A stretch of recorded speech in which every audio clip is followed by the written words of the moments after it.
नमस्कार। मैं सुनीता कथा मंथन में आप सबका स्वागत करती हूँ। कथा मंथन में आज सुनिए बकुल कथा का 13वां अध्याय।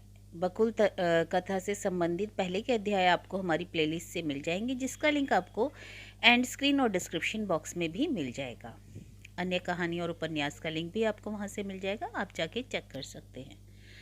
अब तक हमने देखा कि निर्मल की शादी के बाद बकुल वहाँ जाना नहीं छोड़ती तथा निर्मल की बहू भी उसकी अच्छी दोस्त बन जाती है और वह भी उनके घर में आना शुरू कर देती है और ताई जी केदारनाथ बद्रीनाथ घूमने चली जाती हैं। अब आगे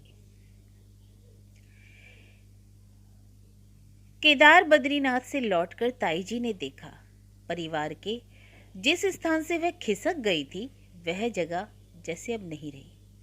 जाने कब किसने उनका सोना सिंहासन किधर को हटाकर अपना आसन डाल लिया है। दुनिया में ऐसा ही होता है, शायद कोई भी खाली स्थान खाली नहीं रहता, उसे और कोई दखल करके बैठ जाता है। निर्मल की बहू अब मानो ताई सास से अधिक अपनी ही सास को प्रधानता देती। यहाँ तक कि पुराने नौकर नौकरानियां भी अब बड़ी माँ जी से पहले जैसा नहीं डरते। एक अकेला निर्मल ही अपनी पुरानी शक्ल में था। यह दृश्य देखकर बड़ी माँ फिर से कमर बांधकर जुट रही थी। दोनों घर के श्री क्षेत्र भाव को दूर करने की चेष्टा में लग रही थी। तभी निर्मल की बदली मोतीहारी हो गई। माधुरी बहू अपने पति के साथ चली गई और शायद बकुल के लिए विधाता का यह आशीर्वाद ही हो। पता नहीं ताई जी नए सिरे से बकुल के नाम क्या क्या कलंक लगाती, क्योंकि एक दिन घर पर आकर झगड़ गई। वह बोली, आज के ज़माने में जात नहीं जाती, इसलिए क्या बेटी का ब्याह नहीं करोगे देवर जी, बिठाल रखोगे।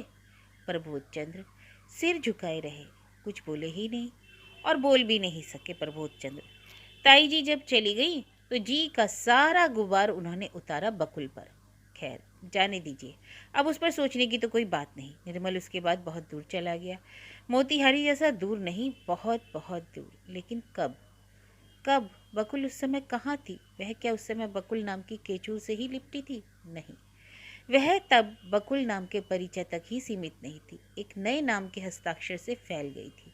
नए नाम की उस डोंगी पर चढ़कर वह नाले से नदी में, गड़िया से समुद्र में निकल आई थी। धीरे धीरे यह नाम ही पुराना हो गया, परिचय के ऊपर सख्त छिलका सा जम गया, लेकिन उस समय भी उतना नहीं जमा था। उस समय नए नाम की वह डोंगी चुपचाप घाट पर आ खड़ी हुई थी। बकुल नाम के बिल्कुल ही तुच्छ प्राणी को वह नाम खयती यश के घाटों तक पहुंचा देगी, ऐसी कोई प्रतिश्रुति लेकर नहीं आई थी, बल्कि खासी कुछ अप्रीतिकर किंतु मजेदार घटना हो गई थी। उनमें सबसे पहली घटना है उस नाम से एक लिफाफे का आना। वह चिट्ठी प्रबोध चंद्र के हाथ में पड़ गई थी, क्योंकि प्रबोध चंद्र हमेशा बाहर वाले कमरे में ही डटे रहते, रात के सिवा दुतल्ले पर नहीं जाते। सीढ़ी चढ़ने में तकलीफ होती है, बाहर निकलना भी तो बंद सा ही है। रोगी बन बनकर आप ही अपनी राह में अपने और भी कांटे बिछा रहे। यदि लड़के लड़कियां कभी कहते, बाबूजी हरदम आप नीचे के उस छोटे कमरे में बैठे रहते हैं, जरा बाहर भी तो घूम फिर कर आ सकते हैं। वैसे में प्रबोध चंद्र ने लोगों को झिड़क दिया। फिर घूमने फिरने की क्षमता रही होती तो मैं कुएं में मेंढक की तरह हमेशा यहीं बैठा रहता। अरे तुम लोग कहोगे इस अपेक्षा में बैठा रहता, मेरा दम नहीं फूलता है, करूँ भी क्या, ईश्वर ने सारी क्षमता ही छीन ली। तुम लोग ना मानो, भगवान जानते हैं मेरे देह में क्या हो रहा है। उठते ही हाथ पांव कांपते हैं, आंखों के आगे अंधेरा छा जाता है, आदि आदि। लिहाजा प्रबोध चंद्र कुएं के बैंक की तरह मैली दरी बिछी एक चौकी पर पड़े पड़े हिसाब रखते कि कौन कब निकलता है, कब लौटता है, ग्वाला कितना दूध दे जाता है, धोबी कितने कपड़े की गठरी का लेन देन करता है, डाकिया कब किसके नाम की चिट्ठियां लाता है।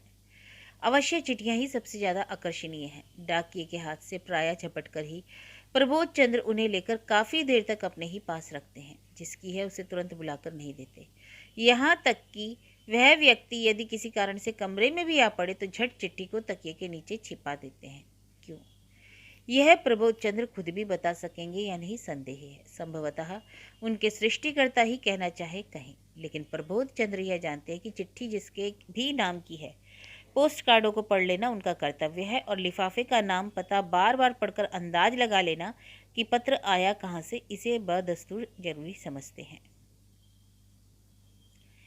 अधिकतर चिट्ठियां अवश्य ही बहुओं के बाप के घर से आती है। हाथ की लिखावट पहचानने के लिए भौहें सिकोड़कर बार बार देखते रहते हैं प्रबोध चंद्र, और यह सोचने लगते हैं कि इस लिखावट की चिट्ठी अंतिम बार कब आई थी।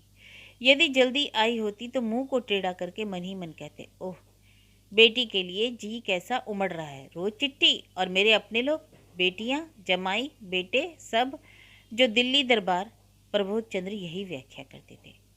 अधिष्ठित है कहाँ, बूढ़ा बाप मानकर महीने में पोस्ट कार्ड भी तो कभी नहीं लिखते। 2 पैसे का तो सवाल, चिट्ठियों को फाड़कर फेंकने की इच्छा होती उन्हें। पोस्ट कार्डों में फिर एक मादकता है, पढ़ लेने में से बहुत सारी अजानी बातें मालूम हो जाती हैं। बहते हुए संसार की किसी भी घटना तरंग को कोई पास आकर प्रबोध चंद्र तक नहीं पहुंचाता। वह खुद ही हे करके पूछताछ से जुटा ले, यह फिर भी नहीं। दूसरे की चिट्ठी पढ़ने को बिल्कुल बुरा नहीं मानते प्रबोध चंद्र। घर के मालिक होने के नाते इतना वह वाजिब हक मानते हैं अपना, लेकिन लिफाफा खोलने की हिम्मत नहीं होती। बार बार उलट पुलट कर देर तक अपने पास रखकर कमरे में किसी के आने पर लाचार हो देते हैं। किंतु इस लिफाफे को हाथ में लेने पर प्रबोध चंद्र की आंखें विस्फुरित हो गईं। किसके नाम की चिट्ठी है? लिफाफे का तो यही पता है, लेकिन नाम बिल्कुल अपरिचित और मार्फत प्रबोध चंद्र के नहीं। चिट्ठी चाहे जिसकी आए, पते में साफ साफ अक्षरों में मार्फत प्रबोध चंद्र मुखोपाध्याय तो लिखा ही रहेगा, जो रीति है, और सभ्य रीति भी यही है। किंतु इस चिट्ठी में उस सुरीति सुनीति का उल्लंघन ही हुआ है। मालिक प्रबोध चंद्र के कर्तृत्व को अस्वीकार कर दिया गया। दूसरे घर की चिट्ठी है, गलती से यहाँ चली आई, यह कैसे हो सकता है? साफ साफ तो लिखा है 13/2 राजेंद्र लाल स्ट्रीट, 13/1 निर्मल का घर है, 13/2 प्रबोध चंद्र का। तो चिट्ठी इसकी अधिकारिणी कौन है? किस बहू का छद्म नाम है यह है, या बड़ी बहू की वह भतीजी जो कई दिनों से आई हुई है उसी की है? किंतु 10-12 साल की नथिया पहनने वाली लड़की को ऐसे लिफाफे में कौन चिट्ठी देगा? दुर्दबानिया कौतूहल से लिफाफे के मुंह पर थोड़ा सा पानी डालकर उसे मेज पर रखा प्रबोध चंद्र ने, ताकि आसानी से खुल जाए। लेकिन अदृष्ट के परिहास से ठीक उसी वक्त पिता के लिए दूध का गिलास लेकर बकुल कमरे में आ पहुंची। अकबकाकर चिट्ठी को हटाना भूल गए प्रबोध चंद्र, और ऐसा फूटा कपाल उनका कि उसी क्षण उसी धरंग लड़की की उस पर नजर पड़ गई, जिससे प्रबोध चंद्र मन ही मन डरते हैं। डरने का कारण स्पष्ट नहीं है, मगर डरते हैं। और उस डरी हुई हालत में जब बकुल ने पहनी निगाह से चिट्ठी की तरफ देखते हुए पूछा था, लिफाफे पर पानी कैसे पड़ गया बाबूजी? तो प्रबोध चंद्र झट बोल पड़े, पानी नहीं, पसीना है, टप से उसी पर गिर पड़ा, इसलिए हवा में। पसीना? बकुल निर्वाक होकर पिता को ताकने लगी। उसके बाद जाड़े के अग्रदूत हेमंत के धुंधले आकाश की ओर ताका था। फिर बकुल के होठों पर हंसी की एक बारीक रेखा खिंचाई। उस हंसी के बदले एक बेत ही पड़ता तो प्रबोध चंद्र के लिए अच्छा था। यही इसलिए डर घुस गया। पहले तो इसकी हंसी ऐसी नहीं थी, कुछ ही दिनों से ये देखने से बदन सिहर उठता है। ऐसा लगता है जैसे सामने के आदमी के मन के भीतर तक देख पा रही है। लेकिन बकुल ने और कुछ नहीं कहा, बस इतना ही कहा था, पसीना, और हाथ बढ़ाकर वह उसे उठाने लगी। प्रबोध चंद्र को जैसे मौका मिल गया, हाँ हाँ कर उठे। रहने दो, दूसरे के यहाँ किए डाकिया गलती से दे चुका है। लेकिन तब तक उठा चुकी थी और उलटकर देख भी चुकी थी। लिफाफे के पते पर बकुल की आंखें स्थिर हो गई थी। फिर बोली, दूसरे के यहाँ की नहीं, यहीं की है। यहीं की? प्रभु चंद्र ने बारीक हंसी की झांस छाड़ी, मानो आजकल घर में मेरे अनजाने ज़्यादा लोग भी रहते हैं। ज़्यादा कोई नहीं बाबूजी। नहीं है तो ये अनामिका देवी जी कौन है, सुनो जरा। बकुल ने मुस्कुराकर कहा, हकीकत में कोई भी नहीं। हकीकत में कोई नहीं, मगर उसके नाम से चिट्ठी आती है खूब। तुम लोग अब घर में रहस्य रोमांच सीरीज जारी कर रही हो क्या? रखो चिट्ठी, मैं जानना चाहता हूँ कि यह अनामिका देवी है कौन। लेकिन बकुल ने चिट्ठी रखी नहीं। फिर मुस्कुराकर बोली, बताया तो हकीकत में कोई नहीं, यह एक बनाया हुआ नाम है। बनाया हुआ नाम मतलब? अपनी हफनी को भूल प्रबोध चंद्र ने तनकर बैठते हुए कहा था, बनाए नाम से चिट्ठी कैसे आती है? यानी यह प्रेम पत्र भेजने का षड्यंत्र है? प्रबोध चंद्र को उस समय यही लगा था, क्योंकि वह साफ समझ रहे थे कि इस नकली नाम से बकुल नामक लड़की का कोई योग सूत्र है, और फौरन उससे मोतीहारी का लगाव आविष्कार कर बैठे थे। तो इस लड़की ने यह तरीका निकाला, नकली नाम से चिट्ठी आया करेगी। कोई पकड़ नहीं सकेगा। यह जरूर इस चिट्ठी की तलाश में आई थी। मेरे लिए दूध ले आना तो बहाना भर है। मारे गुस्से के ब्रह्मांड जल उठा था प्रबोध चंद्र का। ओह, वह एक नंबर का पाजी बच्चलन शैतान अभी भी मेरी बिटिया का दिमाग चाट रहा है। अरे शादी कर ली, प्रदेश चला गया, फिर भी दुष्प्रवृत्ति नहीं गई। लिफाफे में चिट्ठी भेजी है, इतनी हिमाकत की केयर ऑफ तक देने का सौजन्य नहीं। प्रबोध चंद्र की अभिभावक सत्ता, घर के मालिक की सत्ता दोनों जाग उठी। वे टपट उठे। खोलो चिट्ठी, मैं देखना चाहता हूँ। देखना चाहते हैं? यह तो मैं देख ही रही हूँ। बकुल ने लिफाफे को फिर से पिताजी की मेज पर ही फेंक कर कहा। पानी में भिगोकर खोलने की कोशिश नहीं करके अनामिका देवी की चिट्ठी आने पर आप यूं ही खोलकर देखा कीजिए। और वह कमरे से चली गई। पिता का क्या हाल हुआ उसकी तरफ ताका नहीं।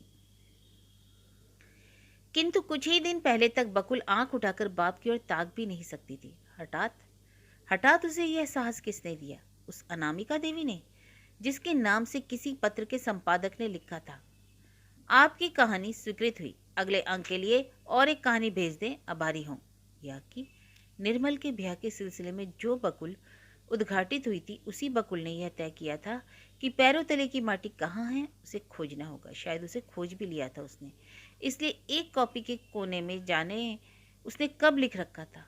डरते डरते एक ऐसी अजीब आदत हो जाती है जिससे यह याद ही नहीं रहता कि डरने का कोई कारण नहीं है। इस आदत को छोड़ना होगा। और जैसे उसने अपने मन में कहीं लिख लिया था, निर्मल की सजली दी धिक्कारती है, मगर मैं उसे धन्यवाद देती हूँ। उसके आगे मेरी कृतज्ञता का अंत नहीं। मेरी नाव को वह डांड खेकर पार नहीं लगा सका, इसलिए तो भाव में बहकर वह समुद्र में आ गई। यह समुद्र उपमा मात्र होते हुए भी प्रबोध चंद्र के घर में अनामिका देवी एक विस्मय की घटना ही तो है। अनामिका देवी के नाम की वह चिट्ठी प्रेम पत्र तो नहीं थी, फिर भी घर में उसके लिए कुछ बात उठी थी। बकुल के बड़े भैया ने उस अनदेखे संपादक पर मुस्कुराते हुए कहा था, चूड़े ने दही को पहचाना है। बकुल के छोटे भैया का पुकार नाम मानू था।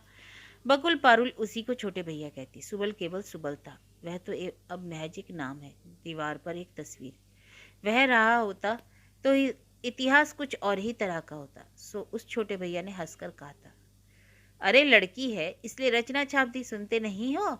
यूनिवर्सिटी तक तो गोबर गणेश लड़कियों को कैसे पास कर दिया जाता है। यह रचना किसी लड़के के नाम से होती तो रद्दी की टोकरी में जा रहती। और बकुल की बड़ी भाभी ने चकित होकर कहा था, अजी किताब तो लोग नाम यश के लिए लिखते हैं, जानकर कोई नाम बदल कर लिखता है? यह तो कभी नहीं सुना। रचना तुम्हारी ही है, ये साबित कैसे होगी? मान लो मैं यदि कहूँ मैं ही अनामिका देवी हूँ, कहो ना, ऐतराज क्या है? कहकर हंसती हुई चली गई थी बकुल। भाभी ने बिल्कुल विश्वास नहीं किया। वह यह समझ गई इसके पहले भी उसकी रचना छपी थी, लेकिन वह खबर खुद बकुल और निर्मल के घर तक ही सीमित रही। इस घर तक उसका धक्का नहीं पहुंचा। अब की धक्का दिया इसलिए धक्का उठा। सजली दी पारुल ने और एक धक्के की खबर भेजी थी। लिखा था, इधर तो तू मजे का एक कांड कर बैठी। तेरी कहानी पर पुरुष समाज में जोरों की हलचल है। नवीन भारत पत्रिका यहाँ बड़ी लोकप्रिय है ना? लोग कह रहे हैं निरुपमा देवी, अनुरूपा देवी, प्रभावती देवी, इन्हें तो जानते हैं। अब यह नई देवी जी कौन है? हो ना हो महिला के छद्म नाम से कोई पुरुष है।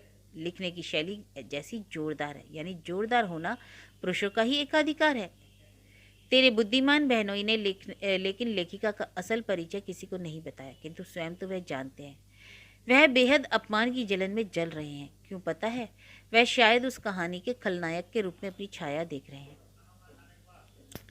मैं लाख समझाती हूँ, कहानी का नाम जब आईना है तो उसके सामने खड़े होने पर अपनी छाया तो दिखेगी, पर तुम क्यों अपने को? मगर सुनता कौन है ऐसी अच्छी बात? कहते हैं उनकी साली ने उनका अपमान करने के लिए ही ऐसे एक मार्मिक चरित्र की सृष्टि की है।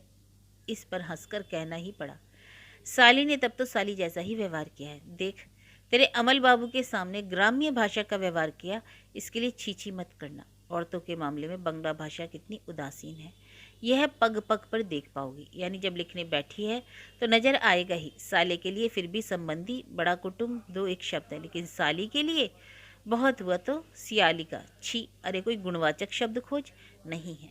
स्त्रियों के लिए कुछ नहीं है, लाचार कहना होगा। महिला कवि, महिला साहित्यिक, महिला डॉक्टर, आदि आदि देखना मिलाकर। लिहाजा बात बात में साली के सिवा और चारा ही क्या। सो वे कहते हैं तुम्हारी बहन से जैसा नाता है वैसा ही व्यवहार किया। मैंने यह भी कहा कि तुम अपनी ही छाया क्यों देखते हो? इतने निष्ठुर हो तुम। इस सांत्वना से लेकिन कोई नतीजा नहीं निकलता।